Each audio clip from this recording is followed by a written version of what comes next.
On today's episode of Garage Talk, we talk about Indy Racing World Series going to Michigan. I won it. Ah, yeah, you did. You snapped the streak, and I was a crazy fool on the broadcast. We also get way off topic and get into the world of stand-up comedy. Then we look at IndyCar and qualifying and the Coca-Cola 600 and all of that. Plus, we have an announcement at the very end, so stay tuned. All that and more right now.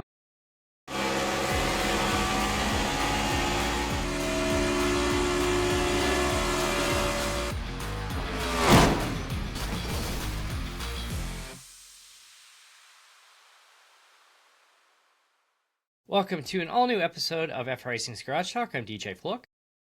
Richardson. And that's Erik Richardson, who snapped his 2-year winless drought this week. 749 days. So did you keep count like the people that are in prison where you have like a little tally mark on your concrete wall for every day you don't win? Went back and looked up the Iowa race in 24 to get the date of it and then put it in. Like, how many days ago was this? Did some maths. I let the computer do that. It's smarter than me. So if you caught the broadcast yesterday, you were in the broadcast booth. I wasn't intending to be in the broadcast booth, so I was feeling really good. Started P3. I had my weight jacker strategy down that I was just chilling. And I'm like, I can make a move. I'm not going to. People are doing some silly things. They're going on the apron. They're spinning themselves out. I'm just going to hang back here and we'll push towards the front. So we get to like lap 38 and then everybody disappears off the track. And I'm like, oh, no. And then all of a sudden, session closed. I'm like, no! And I went downstairs and my modem reset and shut my internet connection off and it reset. And I'm like, you have got to be kidding me. And then like that comes back online. Discord, we were like, oh no. Yeah. So like it took, 5 minutes for the modem to reboot and come online. And then the stupid modems didn't want to sync. So then I had to power cycle them. Finally, internet comes right back up again. And I just log into the session. I'm 14 laps down. I'm like, no, there's just no way anything good's going to happen. From that one. So I hop over into the broadcast booth, and I completely forgot that I said to Connor Fuge that you can have fun. And if you want to join Jackson in the booth, go for it. So we ended up having a trio booth yesterday for, I think, the first time ever. And it got pretty rowdy in there. It got pretty rowdy on the track. Oh, man. That race was something. The last couple of laps, after we went off the air, I said the booth had like total CW broadcast vibes of like everybody shouting over everybody. I said all we need. So much happening that last like 4 laps, especially. When you're coming down in the last lap, you had that run on the outside, and Bill Mulfield came up behind you and pushed you forward, and you cleared Colton and took the lead. But then you're coming around turn 4, and you're basically like driving in the middle lane, so neither one of them could get a run on you. And then Bill runs into driving that one. And then Bill runs into the back of you and breaks half of his front wing off and almost sends you into the wall. Yeah, I felt that hit, and it's like I felt it. Like, I'm going. I'm just like, hang on. And you cross the line, you take the win, and then I think I had a. Yeah, I thought the race was done. They're at lap 98 for last one, and it's green flag pit stops. They roll slightly through it, and then it's like, you're too far right. Still not good. So come out and 12 seconds back in Discord, I'm like, I just need a caution. You got it. There was nothing that I could do. The big observation both from being on track and then watching half the race from the booth, is that low line at Michigan is so sketchy. And then if you touch the apron, you're hosed most of the time. Yeah, you touch the apron in the turns, it's gonna spit you out. And The then I don't know if you noticed, I almost refused to go down low all night. I I went down there maybe once or twice just to avoid traffic. Wasn't ideal. But the if you're on that bottom line coming out of four and then transitioning onto the front stretch, that is a really messy transition. And that was like hold on for dear life as If you come you're out of that low turn. line just above that apron, it is so bouncy and squirrely. It's almost like it's almost like it's not flat, but it's not the same like degree of banking as your it's like it's kind of a little bit and then all of a sudden it gets steeper and steeper as you go up the track. It's almost like it flattens out, but not completely. And it's just even in the NASCAR, you look at the guides like don't go to the bottom line, just stay away. Yeah, a couple times I ran it just because I had to. That's where I was stuck in the positioning. But as soon as I could, I'm like, I'm going back outside. I didn't blame you. That's what I was doing too, and I'm hanging in there. And what was your hybrid strategy like, especially towards the end?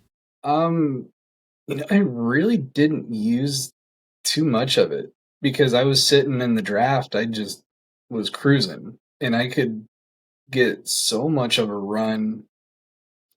So I kind of knew like the run I could get sitting back there in like P6, P7 at times, and it was mega. A couple times, like if I was a little off positioning or just wanted to get ahead of somebody, then I would use it.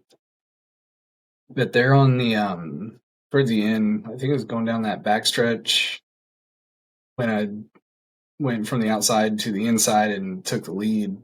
I hit it there, and somewhere I don't know. That may have actually been a just straight draft run. I was using the draft to recharge.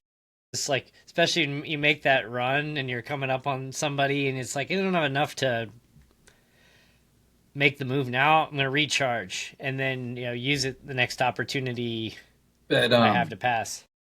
really going into that last lap, I hit it going down the backstretch so I could do the overtake from the outside and then get down. And then I think I told you the funny thing was coming off of four to the checkered flag, I actually hit regen. Oh, As I came down, kind of came up, I'm hitting the regen just to get like quick two dots on it so I could hit it one more time to get to the line. Just interesting. any sort of boost. I don't know if that was actually a good idea or a bad Yeah, idea. I don't. I don't know. It's just. I think there's still just a lot of guessing on. There's some tutorials on YouTube about how to best use it, but it's like, it's definitely not the same. Like, there's no like oval strategy for the hybrid. Like each oval has its own Yeah, each ideal oval is way of different. using it. Like Indy, you come out of four and you get that slipstream and you come up there and you use that hybrid, and it's not just a clean pass. You blow by that person and like can pass two cars in a row if you get a big enough run. And it happened. I had that happen to me multiple times. And yesterday it was kind of. I'm not sure I really got any benefit out of it. I'm not sure, but When I did punch it, it, it went off. I yesterday I think is the first oval race where I really like was active with the weight jacker, like consistently active with the weight jacker. And when you're like, it made such a huge difference. I felt in so good control coming around the turns. I didn't feel like I was sliding at all. Didn't feel too tight. Where Turning were up a you, little bit as the run went on. It was like, where were hey, you like set on your roll bars and weight jacker? So I took the front down one from default, which I think would have made it 4, I think. And then on the weight jacker, because I started in traffic, I started it at +4.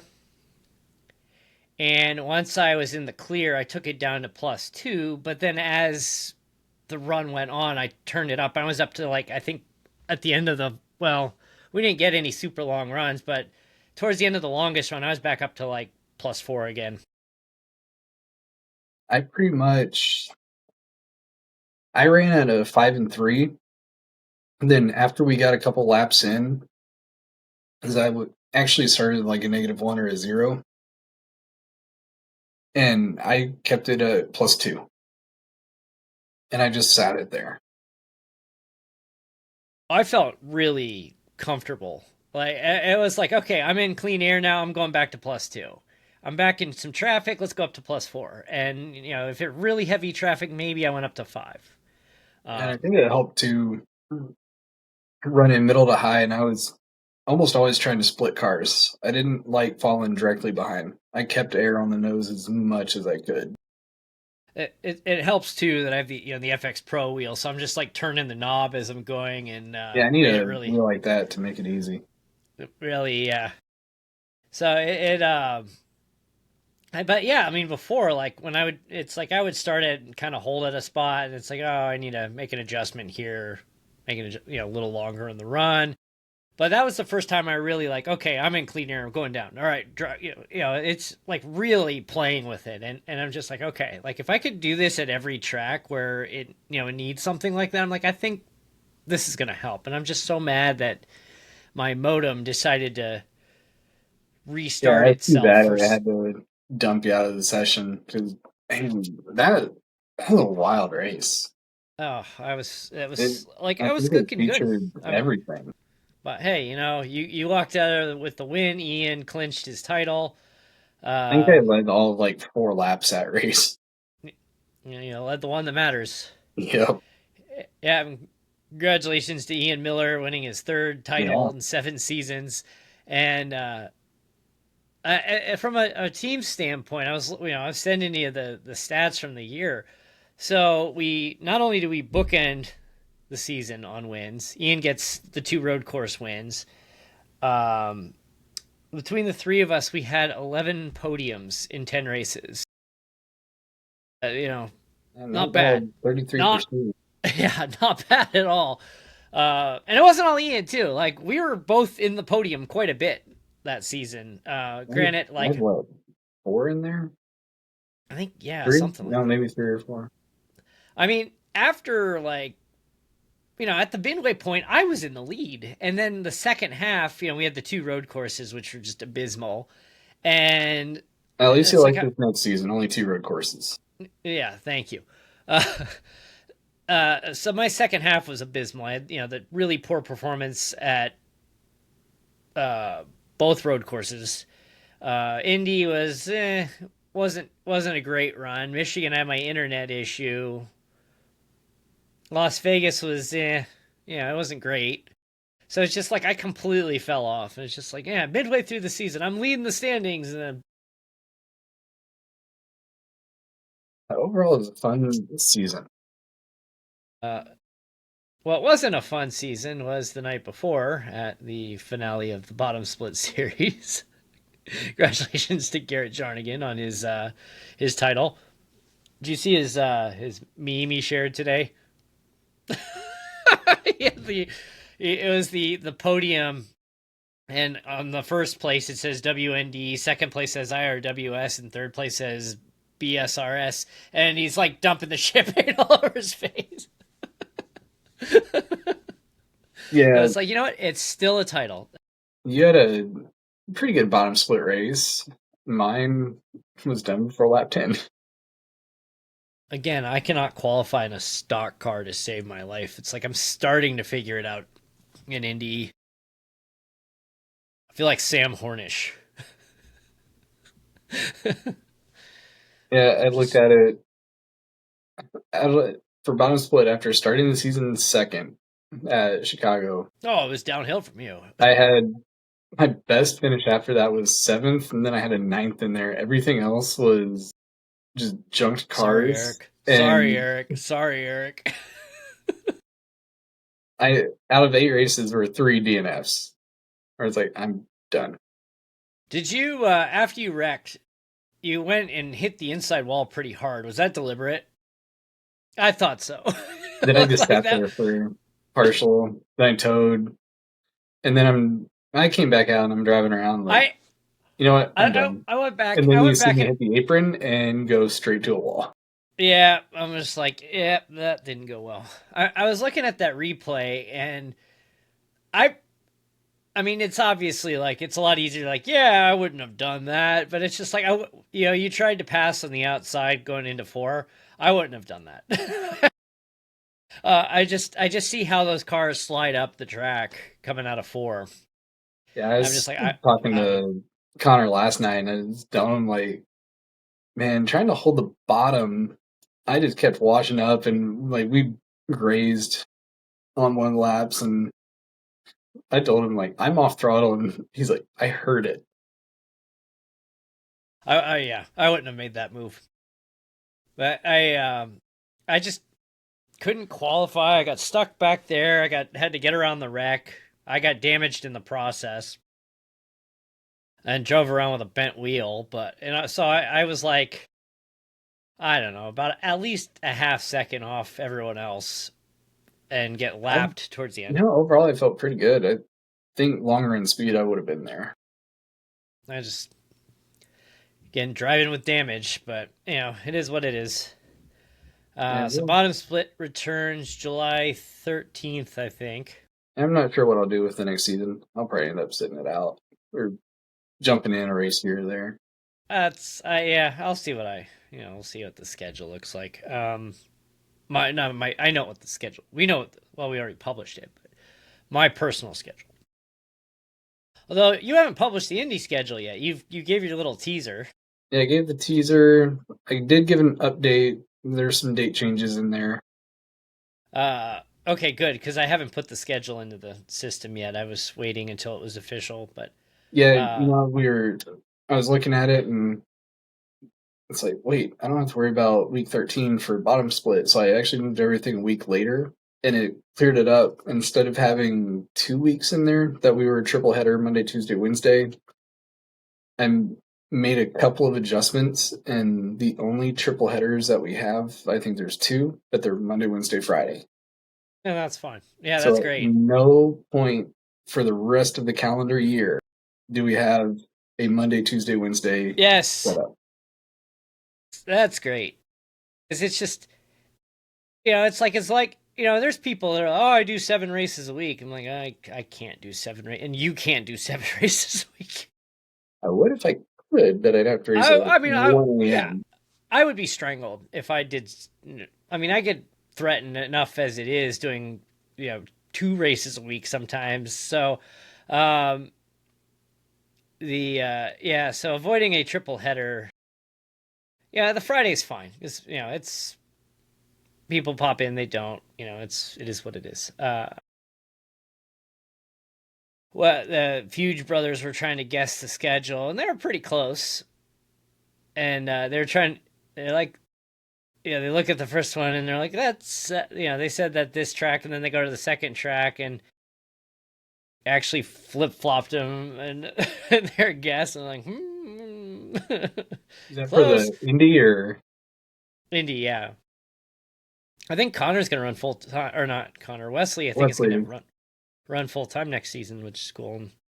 See, and Colton, he's going to run full time, isn't he? Yeah, he's going to be. I was cutting him off the race.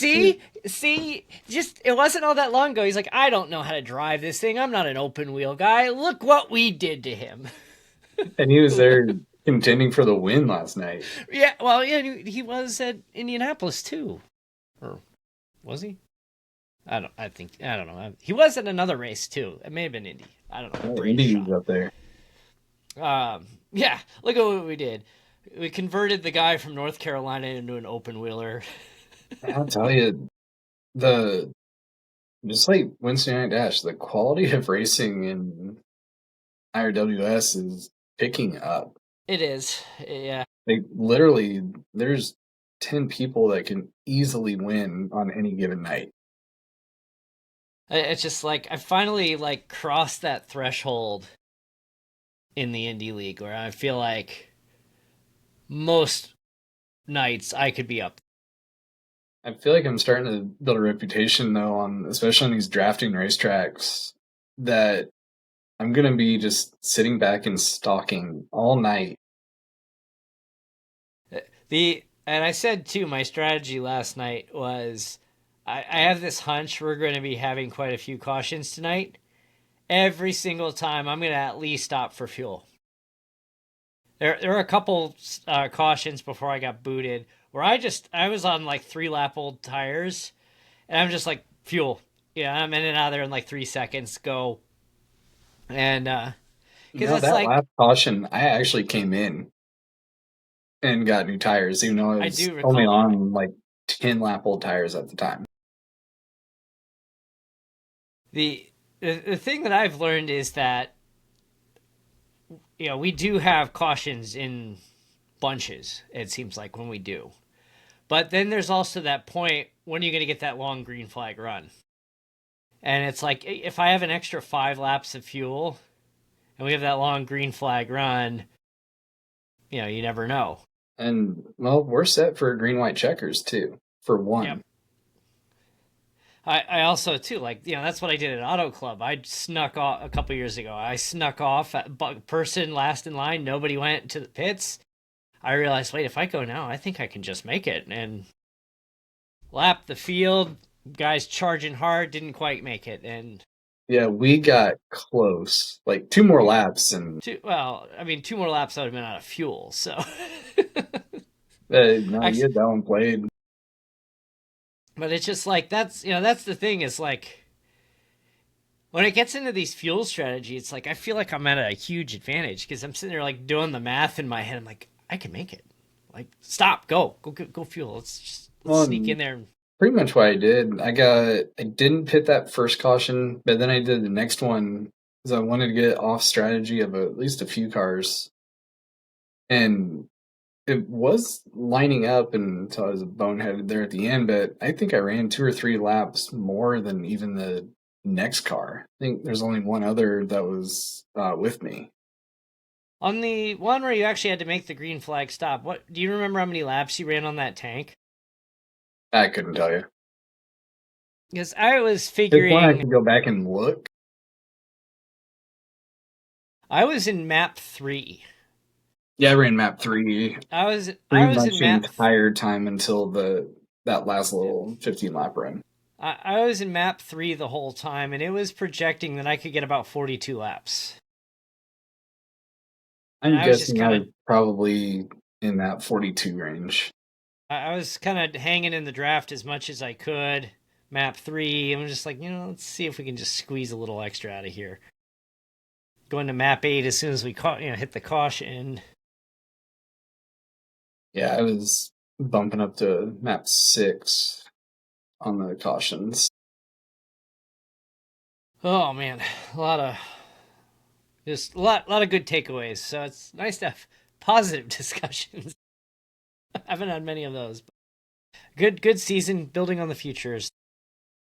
Next season, as we come up, just kind of finish that out.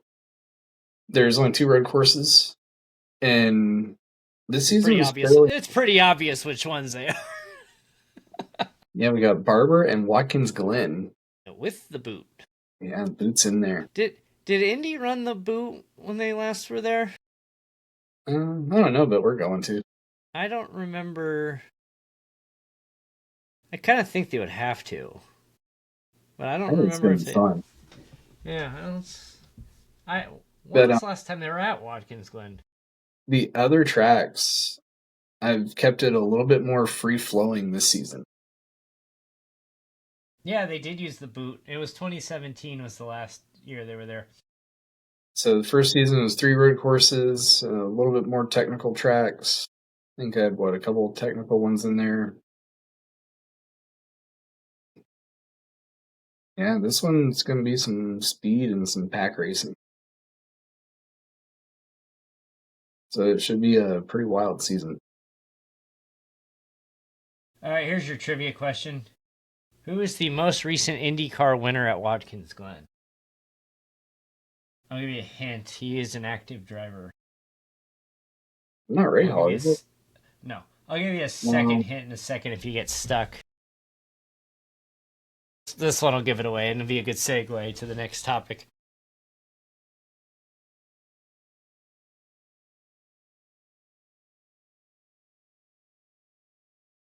I know who it is, and I'm drawing a blank. Ready for hint number 2? Yeah. He might run in the Indy 500 this weekend. Oh, Rossi. Yeah. Speaking of him, had a scary moment on Monday. He has not had a fun May. He's sitting on the front stretch of the Grand Prix with cars going 170. Holding his wheel in the air, going Where's my like wheel? this. And then that arrow screen probably saved his life. Yeah, had a nice little tire mark on it. Little, it wasn't little. It was a massive tire.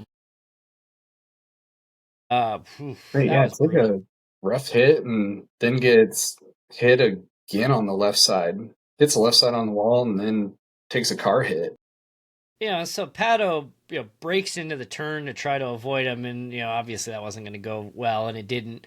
But they're talking like, what happens if he didn't, and he just plowed right into and just basically T-boned Rossi? How much worse it would have been. You probably see another Alex Dinardi. If it didn't kill him. Yeah. And I think Indy in particular, that track does not like the hybrids. These cars are so on edge that all these things, that if they get a little off, they're coming around. And even Rossi, with the flaps on him, started to go up. They come around so easily with that extra weight from the hybrid system. And something don't seem to care for it. They got to figure it out. It's, I don't know. I mean, I don't think they have the hybrid drama of Formula One. No, they don't have that. But which returns this weekend, in Canada, not Monaco. So weird. Yeah, it is weird. Speaking of the only Canada, person on IndyCar who would be sad to see the hybrids leave would be Palou. or the Ganassi guys, they all seem to have something figured out there. So, yeah, I forget. It might have been Wesley. I can't remember if it was Wesley or Connor. They were like, "You're gonna put Montreal on the schedule?" And I'm like, "That would be fun," but no. I did get a request for our O'Reilly's season road course. Actually, you know what? They were asking. They asked what the schedule looks like, and I pulled it up because I wasn't sure what you had done, and I laughed and I told them. I said, "Yeah, all I know is that I know when it'll be, but it just says RC on the schedule right now. I don't even know what you have in mind." Yeah, I heard a request for Miami. I don't believe there was a fixed setup for that track. That would be fun. But, yeah. So I saw a clip the other day from the 2008 500. Showing Scott Dixon winning, which still surprisingly is the only time he's won the 500, which is really hard to believe. I mean, he had that botched. We were there that day. That was the last one I ever attended in person. It's been a while. I pulled up the stats for the race. They had 11 rookies in that 33 field. This was right after right after reunification. So it's like they're rookies, but like No, they're not really. Some of them are, but you look at some of the rookies in the field that day. You had Graham Rahal, you had the late Justin Wilson,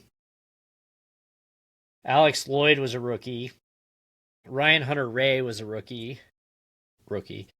Will Power was listed as a rookie, DJ Viso, and names that I completely forgot: Mario Moraes, Enrique Bernoldi, Jaime Camara, and it was a row 10 all Brazil row. Other notables is Scott Dixon started on the pole, Ryan Briscoe was on the outside. It's the infamous Danica Ryan altercation. Do you know that Danica started middle of row 2 for that race? Tony Kanaan was on the outside. She was surrounded by Castro Neves and Kanaan. Marco Andretti was on the inside of row 3 with Vitor Mira and Hideki Muto, who was also listed as a rookie. Row 4 was Ed Carpenter, Thomas Scheckter, and Townsend Bell. You know what's kind of wild is Thomas Scheckter only won 3 races in the IndyCar series. He was fast. He was fast, but like he could not take care of his car, from what I remember. But it's just still 3. That was it. One of the, besides Dixon winning, I remember the 2008 race being so boring. Until Danica tried to beat up Ryan Briscoe. That was one of the best parts of the race. But it seemed like every 10 laps we were going back under caution. Weren't there like 10 or 11 cautions that race? There were quite a few. Marty Roth had the last spot. Let's see. 8 cautions for 69 laps. Almost half your race. 8, yeah. The first caution was for debris. I forgot about that. So the caution that led to the pit road incident with Danica Patrick was caused because Milka Duno spun herself. Remember when that time when like Danica confronted her after like a race or practice or something, and she like flipped out on Danica and like threw a towel in her face? I vaguely remember that. So Danica like walks over and was like, wasn't aggressive about it, and she just like snapped in her face and just like threw this towel in her face, and she's like, what are you doing? The topic, NASCAR trucks had a epic crash out. Which one are you referring to? Are you referring to Natalie Decker's now infamous moment? Yep. Who quit and now I'm not racing trucks again. That was... I'm going to stick to the O'Reilly, where I got black flagged at Watkins Glen for being way too slow. I just pulled up the clip. Yeah! Okay. My memory is correct. She threw a towel in Danica's face, just like a sweat towel. She just threw it in her face when they were arguing. Power to getting out on track, but life choices. That was classic. She's 54 years old? Really?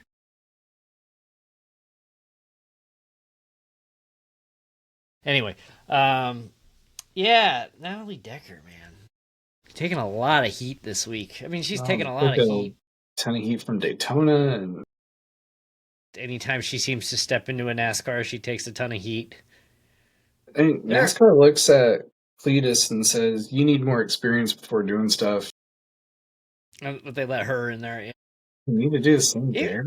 Even people that have been previously defending her and saying, "Oh, you wouldn't be that harsh on if a guy driver did that," and even those people that were defending her early in the year, there was I read somebody on Instagram was like, "You are dangerous and need to like go." I'm like, wow, that's a pretty harsh turn.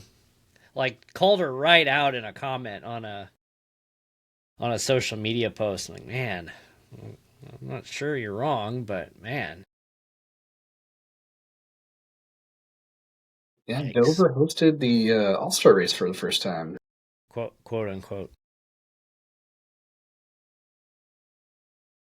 I would say strange. A lot of wrecks. And I didn't really see much of it.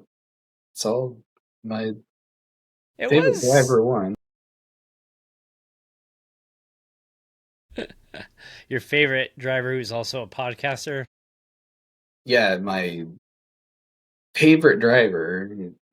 I'm thrilled to see when he wins a race.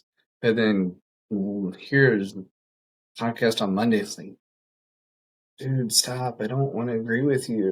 Yeah, stop, podcaster. I the Stop. funniest thing And though. So the funniest thing is Michael Waltrip was doing the introductions for the All Star race, and he introduced him as Denny Hamilton in reference to the Stephen A. Smith gaffe, where he was talking about he's making his race car drivers aren't real athletes, and he's like and he said something about visiting Michael Jordan, and he said Denny Hamilton's shop, and so but then like Joe Gibbs put up a a highlight clip where they put like Denny Hamilton on the screen making fun of it. I mean, you get NBA players that are great athletes that can only play between 24 and 40 minutes a game, but then they need a couple days off. Load management. Yeah, load management. Give me a break. Then you got hockey players that are playing back-to-back nights, getting checked into the boards and losing teeth, and they're like, "Hey, coach, put me back in. I'm ready." Yeah, Peter Forsberg wanting to put himself back in like 2 days after having his spleen removed or something like that.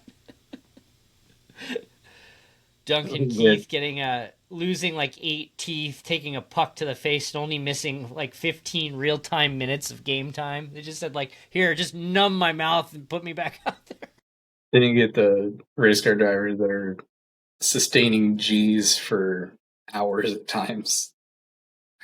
Oh, Okay. such an absurd argument. And yes, they are maybe not. Golfers aren't athletes either. Like, Maybe they're not the traditional athlete I that mean, you think of, let's. but these guys are, and women, guys and girls, they're in shape. Like they're working Let's. out. They're not just showing up. Yeah, it's not like this isn't like NASCAR of the 70s anymore where you got these guys just pounding hot dogs and beers and smoking cigarettes in their car. Mid Like, race. yeah, but yeah, it's like, you know what? If you want to criticize athletes, like you could find a criticism for every sport where it's like, okay, baseball, you're standing around 60% of the time waiting for a ball to get hit to you. You're sitting on the bench except for that one time you walk up to swing the bat. Football, you play 15 seconds at a time and then take 45 seconds off. Hockey, you play for 30 to 45 seconds and then sit for 3 minutes. Sure, it counts Basketball. pitches, but there's actually more action in a baseball game there is in an NFL game. What is it? I thought I saw something at one point that like in a 60-minute NFL game, there's actually only like 15 minutes of actual playing going on or something like that. And it's like you go to the NBA and it's like, look at what these players are doing. They're either standing around or half-ass jogging down the court most They're of the walking time. down. Hey, watch me put up an open three. Okay, Yeah, we're watch. walking back. Yeah, they shoot the 3-pointer and they're all retreating back down the court instead of going for the rebound. It's like you can make that same criticism about anything. Like it doesn't make them any less of an athlete because Well, you obviously can these drive people a are the. car when you're 70 years old, so how hard is it? Well, you're Jaromir driving at Jagr. 60, not Yeah. 180. Julio Franco was DHing for the Mets when he was like 48. Aaron Rodgers is still quarterbacking at 42. Tom Brady was quarterbacking at 44 or whatever it was. Some absurd. It's like, again, the argument can be made for any sport. doesn't make any of them any less athletes. They're all the best in the world at what they do. It's They're so 100 funny. times better than any Everything, of us. it always gets compared to the stick and ball sports. It's like, but you're not. Why are we trying to be like that? It's like, oh, you played 28 minutes tonight, and he was walking for 2/3 of that. You were on the court for 28 minutes. Yeah, and it's like tennis. You play like 20 seconds at a time, and then you walk around for 2 minutes until they decide to serve the ball again. Like golf, you know, the professionals have to at least walk the course, but everyone else, it's like, you know, Robin Williams, remember his bit with golf? Live on Broadway. Yes, live on Broadway. If you haven't listened, search Robin Williams live on Broadway when he talks about golf. He gets into the how the drunk guy invents golf, which is very funny. But before that, he's like, golf is this: hit the ball, sit in the cart. Hit the ball, sit in the cart. Hit the ball, sit in the cart. So great. It's just like, After watching that, had a very different view of Robin Williams. I mean, that's all his material. You see him as this wholesome person in most of the movies, and then you watch his stand-up and you go, holy crap. You know who else could do that? Bob Saget. I was going to say, and somebody else that can do it too is Bob Saget. You see him as Danny Tanner on Full House, and this is amazing. You see his role in Entourage, and you're like, this is a dirty man. This is a very dirty man, a very funny man. And well, you met him too, didn't you? I did meet Bob Saget years ago. I went to a show. Purdue. I did, yeah, and I hung out behind the green room entrance, and he came outside and couldn't have been nicer. He went and he signed autographs for everybody who was out there waiting. He took pictures with everybody. He hung out. He was talking to people, and he's probably spent a good, I don't know, good half hour out in the alley. That's cool. Behind the green room with people and just take photos. Is that Elliott Hall? Yeah. So I have two photos. The main photo is, you know, with me with Bob Saget, and I lost my ticket stub. I didn't have anything for him to sign, and he actually signed. I have it, and I'll have to go find it, but it's in the bill of my closet. I had him sign the bill of my Cubs hat because I didn't have anything. He's, you know, he has a Sharpie, and you could just sign right there. He's like, really? I go, yeah, I lost my ticket stub. Hey, you need memorabilia now. Yeah. So we go to take the picture together, and you know, this is the digital camera age, and the person presses the button. It's dark, so you know the flash is charging and getting ready to, and the person takes the camera down before the camera takes. So the first picture, which I still have and I saved because it's hilarious, is mine and Bob Saget's legs. Is the first photo. I don't think I even have to send you the photo. It's just our legs. Yeah, so I saved that. I just burst out laughing, and he was like, all right, let's do it again, and line up. Second photo turns out. So what I did, it was a really good photo too. So I took the photo and I printed it of me and Bob Saget, and I put it in a frame. And when I went home to visit my parents, they have like a bay window in their living room, and they have like family photos and stuff. And I stuck the photo of me and Bob Saget on the bay window. See how long it would take for, yeah, and see how long it would take my parents to notice that I put the photo. And then finally, I think somebody actually came over to the house and like, is that Bob Saget? I finally saw. Really, what?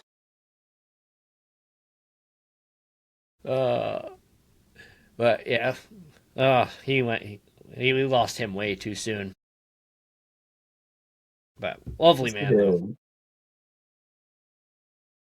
You know, we lost Bob Saget, Norm Macdonald, and Gilbert Gottfried all in like a 9-month period.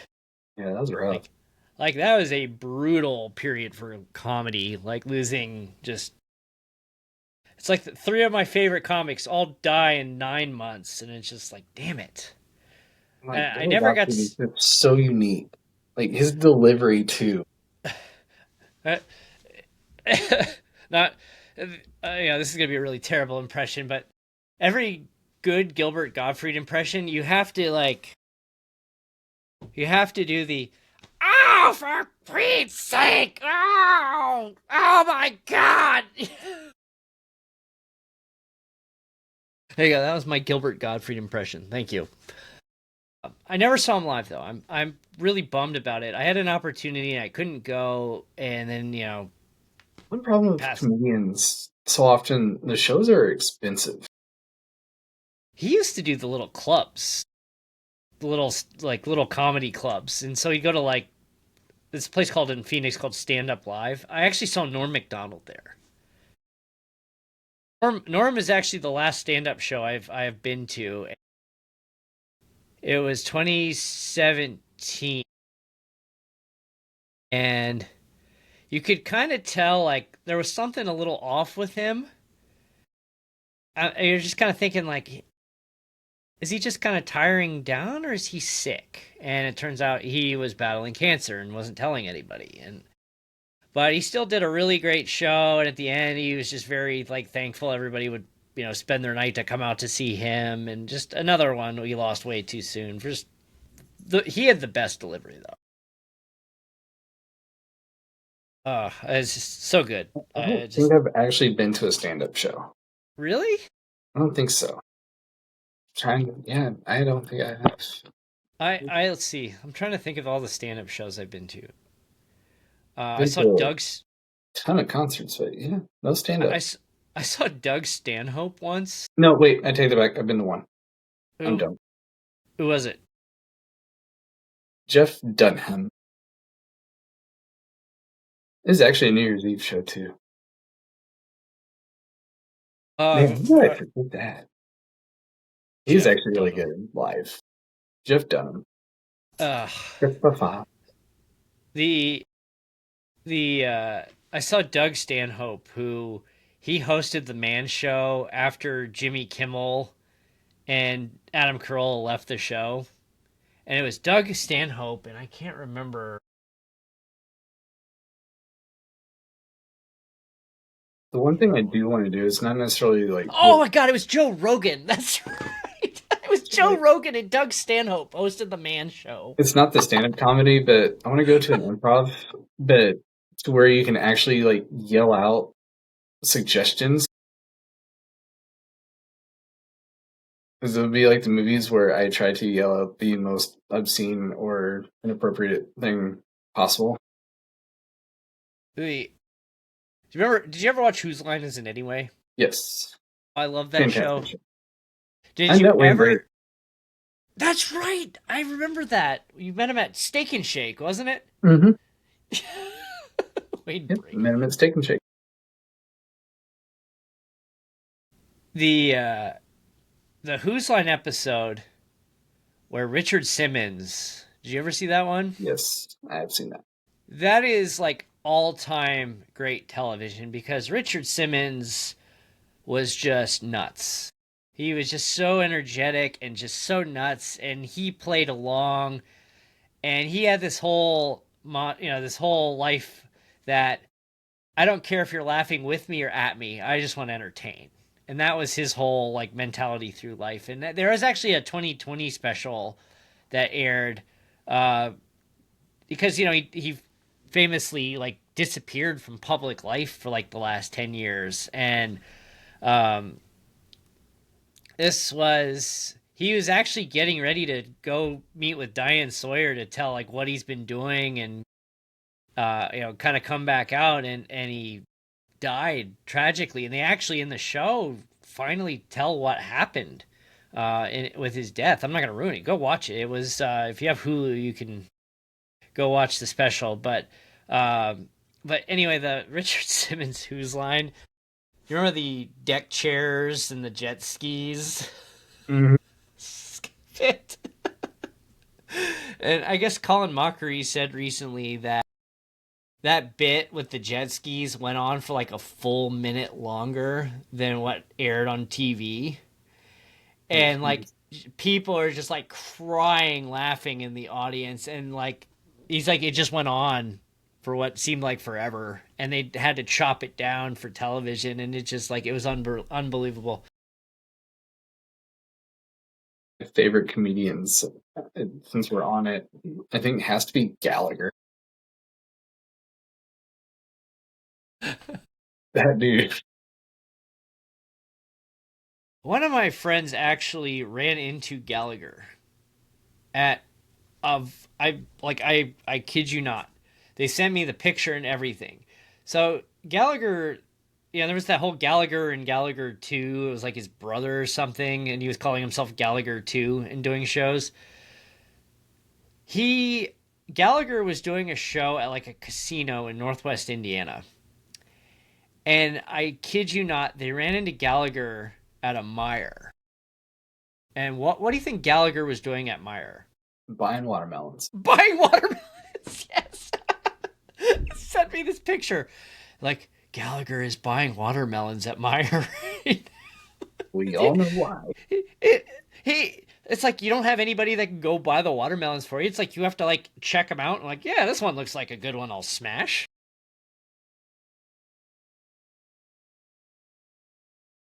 Oh man.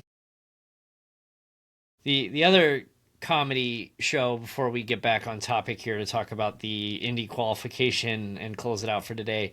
Um, the Amazing Jonathan was so good. He had a few Comedy Central specials, and his whole shtick was like he was a terrible magician and like screw up his tricks.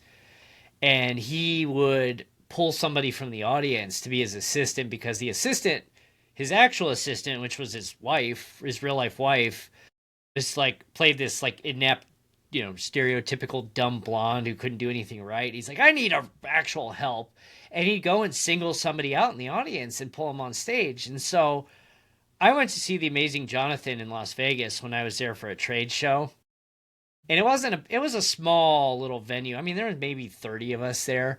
And he comes walking over at the edge of the stage to pick his thing, and he goes over the edge of the stage right into my face like, I need some help. And he's like, 3 inches from my face. I'm like, all right, my calling. This is my calling, people. And so that was the day I became a Vegas stage performer for about 40 minutes. The fun fact of the night is we are both Vegas stage performers. That's right.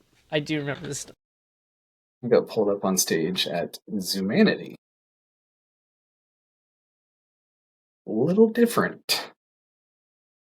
If you have not seen it, look up Cirque du Soleil and Zumanity. I was on stage in one of those parts. Oh, that's so good. I forgot to look at my Jones Soda fortune. It says, if at first you don't succeed, dust yourself off and try again. All right, fair enough. Indy 500 qualifying, different format. No bump day this year. No bump day. Saturday got rained out. Everything else on one day. You only got one run. That messed up a lot of teams, I think. Yeah. There are some big names at the back. Now, I'm starting to think that for whatever reason, or whatever's changed, Graham just cannot drive Indy. I mean, he seemed to be doing okay in practice. He just... When it comes time to qualify... Now, granted, 1 year is what? 4 cars that were in bump day and 3 of them were Rahal cars? Yeah, Jack Harvey bumped him. But here in recent years, Takuma Sato has been in a Rahal car, and he's qualifying towards the front. 12th. Yeah, he's 12th. But there's a massive speed difference there. So how can you have the same team and 2 cars that far apart? I don't know. Because usually you see one is fast, they're all tending to be fast. If one is off, the others are usually not too far behind it.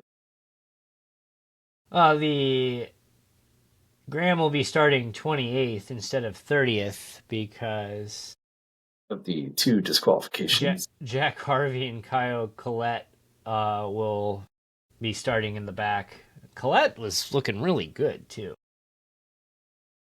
Jack Harvey was looking pretty good, too, as well. But, Newgarden starting 23rd. Ryan Hunter-Reay 22nd. Will Power 19th. Kyle Kirkwood 25th. Mick out-qualified Graham Rahal. Mick Schumacher. Mm-hmm. I have questions there. Louis Foster is 21st. Yeah, Nolan Siegel out-qualified Joseph Newgarden at the Indy 500. Let's think about that for a second. Real quick, Nolan Siegel, contract year. Does he get brought back? Or does he get dumped before the season even ends? Well, it's how is the check cleared? Speaking of checks clearing, Stingray Rob will be 31st. He's just so much slower than everyone else. Every track. And he usually wrecks at every race. I don't remember at Indy when he wrecked a couple of years ago and he was really mad and he was doing his all shucks routine. Mm-hmm. He's like, I'm really frustrated right now. I'd be frustrated too if I was wrecking every single race.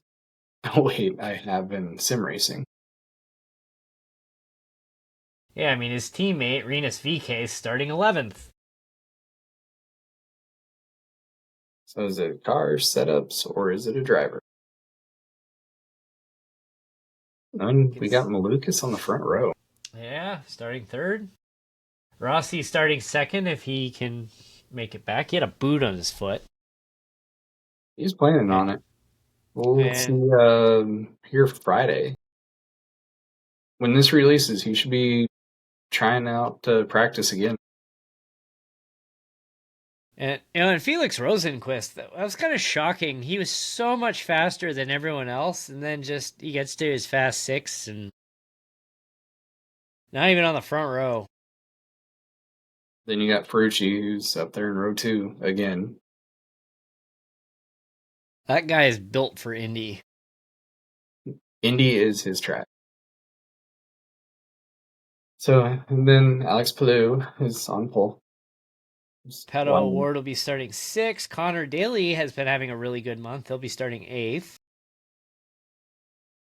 Scott McLaughlin hopes to actually start the race this year. Yes. He made it to the third pace lap last year? Yeah, and then followed by the Kyle Larson thumbs up. I saw it should be out by this time this airs. Is there's a Amazon Prime Kyle Larson special about him running the double and the struggles with that, and I'll be sitting down to watch that. I finished, the last episode of The Boys was released, and I before we recorded this, sat down and watched that. And then I snuck off because, it's obviously not something you watch with children. If you've never seen the show, it is very graphic, and it is very, it's not even innuendo, it's blatant. So watch that final episode and like, all right, we're done with The Boys. No, we gotta move on to something else. So we're coming up to it, Indy 500. Who's your winner? Who's your winner? We gotta make picks. I was gonna say predictions. I'll give you 2 selections. Oh, copping out. I think I want to take Malukas. I'm actually on the same boat here. I feel like Malukas is this is his time. And like a dark horse, he's in a good starting spot. Connor Daly. And the Dreyer and Reinbold guys, I thought I did. maybe again, maybe I'm confusing this, but I thought I heard that Dreyer and Reinbold hired the Prima engineer that put Robert Schwartzman on the pole last year.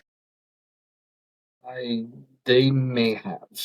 I think that's what I heard. So it's like, well, that makes sense because they look really good this year. That's kind of a wild operation that you run two cars for one race, and that's it.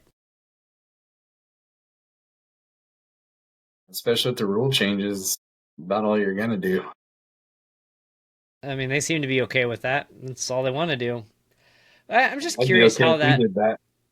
I'm just curious how that operation works exactly. Like, you're you're funding. Because I mean, Connor Daly, I'm sure, brought a sponsor with him. Yeah, Arco. He's had Arco follow him around for a while. Uh, and then Jack Harvey's in the DRR Invest, whatever that is. Um,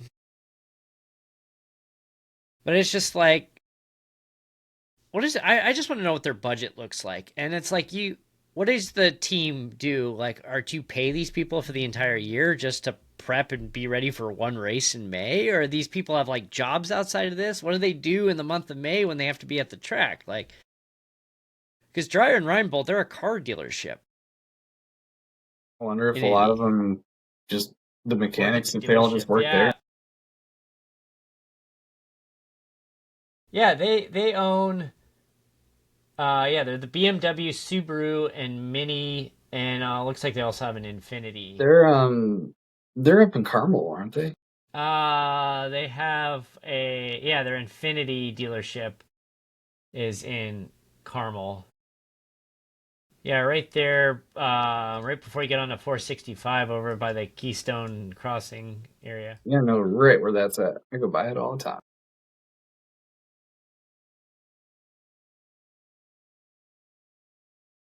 I'm curious. Maybe we should. Be a fun team to get on the show.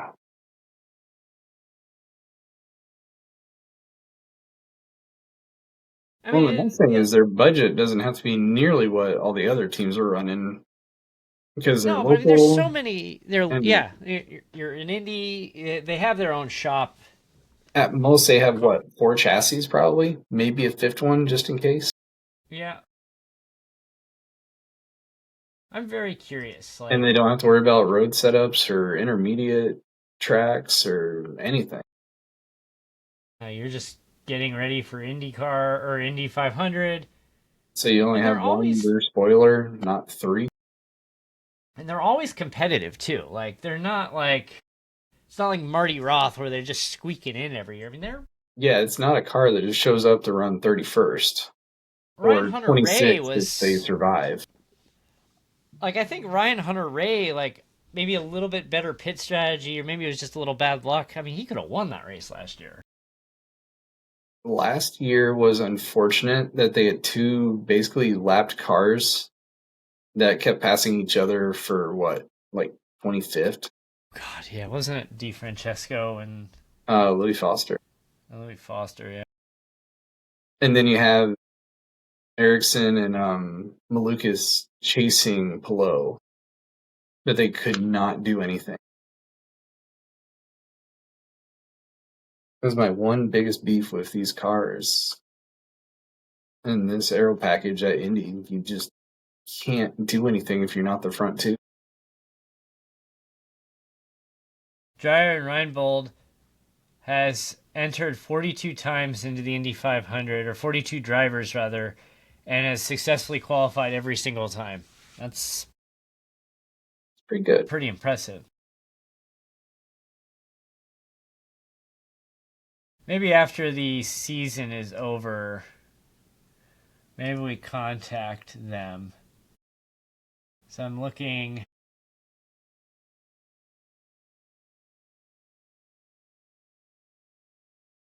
I don't have an email, but I have a web form. That would be. I think that would be a very interesting. I think we need to try to make that happen. It's just how do you make this work? It's definitely not something you're profiting in. Like, they have to be sinking quite a bit of money to make this happen. Who are your picks? I mean, I think it's either going to be Malukas or Pillow. We got the second half of the day, Coca-Cola 600. Well, no, the second part of the day is the Canadian Grand Prix. I'm busy. I'll watch the start, then I'll turn it off, and then go get ready for the Coke 600. Yeah, if it all lines up, I'm gonna be grilling and having snacks all throughout the day. We're gonna have a fun day on Sunday. Well, yes, it's also my birthday, and because I have to get up so early, I'm gonna go and I'm gonna put a big pork shoulder on the smoker at like 6 a.m. Get So ready for maybe around like green flag drop or whatever, we can jump on a Zoom or yeah. whatever, and we can toast to Malloy. We should do that. We should Your go birthday and toast the win on Tuesday. not the whole race this time, but yeah, let's do that. Let's go live on Sunday for a little bit. It'll be a shock. Go for like 30 minutes and Do our Jim Cornelison impression singing Back Home Again in Indiana. we'll coordinate and see what we can do. Back home again. Still not Jim Neighbors. Well, golly. Jim Neighbors and Carnegie. Man. So Coke 600. We got what, 4 stages? That's right. It is the 4-stage race. 600 miles. And Catherine Lake's going to try to do both of them. And we won't know if she is in the Coke 600 until after this airs. So if you're listening, there's, I think, 4, potentially 5 open entries that are going to be in, so she's got to get in. So it's possible she may get a D and Q. That would be so frustrating. That would be just so brutal to miss out, because it's, the 78 is not exactly known for speed. I mean, she's already at a disadvantage there. We'll see. Yeah, and well. Fun storyline. Andy Amendola wrote a book with Catherine Legge. He did. So shout out to that. He wrote several books, actually, available. I saw his F1 book is now at Coda. Got my plug-in here, the ABCs of NASCAR. And Andy signed it, yeah. And I am in it as well. I mean, we have to put on our resumes like, hey, we were technical advisors for a book, a published book. On 2 published books. Multiple published books, actually. We, I mean, of all the people he could have reached out to, and he reached out to us. It is funny, when I was at Miami, I texted him that I was at the track. He's like, no way. Because he doesn't live there anymore. No, he's up in Carolina. Moved up to Charlotte. Moved to NASCAR country. Alright, we're way long. I was planning on being done in 30 or 40 minutes tonight, but that didn't happen. It's because we're on Wednesday, not Thursday. It is true, too, and we didn't have to race, so we didn't have that stress or, anything to do there, so that was... Or an hour and a half of... No, review... stop. Alright, so enjoy Motorsports Christmas, even though it's not the traditional Motorsports Christmas. It is still Motorsports Christmas on Sunday. Also my birthday. We'll see you live for a little bit on Sunday morning. And I got to figure out how to make this work on the Actually, you know what? I think I can stream directly from Riverside. I'll figure that out. I got something. Gave me something else to do. Sorry. Oh well, DJ's working on that. Bottom split is off until July 13th. Indy Racing World Series will return July 21st, I believe it is. But next week we have Wednesday Night Dash at New Hampshire.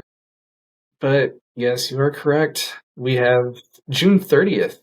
We have a special event coming. It's going to be the Firecracker 100. It's going to be our normal Tuesday night time that Indy Racing World Series goes, but we'll be in the Indy Next cars, the IL-15, and we're going to be doing 40 laps at Indianapolis. And we're asking that everybody bring out your red, white, and blue, your stars and stripes. We're going to fill up that field. Patriotic. Get ready for the 4th of July. Might have a few other little surprises planned if we can make them work out. So sign up for that at Showtime Esports. We should see if we get some celebrity guests to show up for that. That'd be great. Oh my God! We almost forgot like a really important thing. So we're coming up on the 5th anniversary of the formation of FR Racing in June, and we always give our birthday present to you. And so we're gonna do something a little different this year. It's boring, but I think. Yeah, we've done the couple diecasts. We did the Stenhouse. We did the William Byron one. We did the fender from Tyler Reddick. the Tyler Reddick Bristol Dirt fender. But this year we are just going to give you a $50 gift card to the NASCAR show. And you know what? You don't have to worry about, oh, I don't like William Byron. I don't like Ricky Stenhouse Jr. That's okay. You can take that $50 and put it towards whatever you want. Compliments of us. So we'll have a link set up to get that started here after Memorial Day. And we'll have that contest signed up and running until the end of June. And right at the beginning of July, I think we officially called June 30th the official birthday of FR Racing, I think. Call the winner during the race? Oh, we could do that. June 30th, late at night? Yeah, well, there you go. We're going to give away the grand prize during the Firecracker 100. So there you go. What do we say? June 30th by noon, get your entries in. And that gives us time to run the drawing. Do you think we can convince Andy to either have Joseph Newgarden or Catherine Legg come join us and compete with the Firecracker 100? I don't know. We could ask. We should ask him. I mean, worst he could say is, yeah, right. But he would say it in a much nicer way. But off text, he'd be like, yeah, right, you guys are nuts. It'd be funny if he goes, yeah, let me see. I mean, it is in between. June 21st is Road America, July 5th is Mid-Ohio, so there's some downtime there. Even just guest spot on the broadcast? There we go. That's our goal. We have to find an IndyCar driver. It can be a former driver, too. I'm cool with that. Somebody who has participated in the IndyCar series. That's our goal. We got to get somebody to race with us in that event. That will be fun. And it's going to be capped at 33 drivers. But we are not starting 3 wide. Sorry. They don't do... What was the Freedom 100 when they did that? How many did they... It was usually like 25 or 26, I thought. It was a smaller event, wasn't it? Yeah, I think, 27 was the largest field they had. Yep. Okay, so it's 33 spots, but 2 of them are reserved. 1, 2. Sorry. And... Yeah, so 31 spots, and then we're gonna placehold 1 spot for that professional driver, which we may or may not have any chance in hell of getting. So 30 spots left. Message to Tony Kanaan. There you go. Get TK to come join us. I've raced with you once at Indianapolis. Yeah, you kicked my butt, and then it'd be like, yeah, there's a pretty long list there of people that could be there. Yeah, sign up, Showtime Esports. That's where it's at. thinking, who can we get to join us for this? I'll do some looking here. We got some downtime coming up with out Monday and Tuesdays for a month and a half. Yeah, we got a lot to work on, though, before then. So, at F4Racing Online, F4RacingOnline.com. We'll see you enjoy the 500. We'll see you on Sunday for a little bit live. And check out the 600 and start it with us. Take care.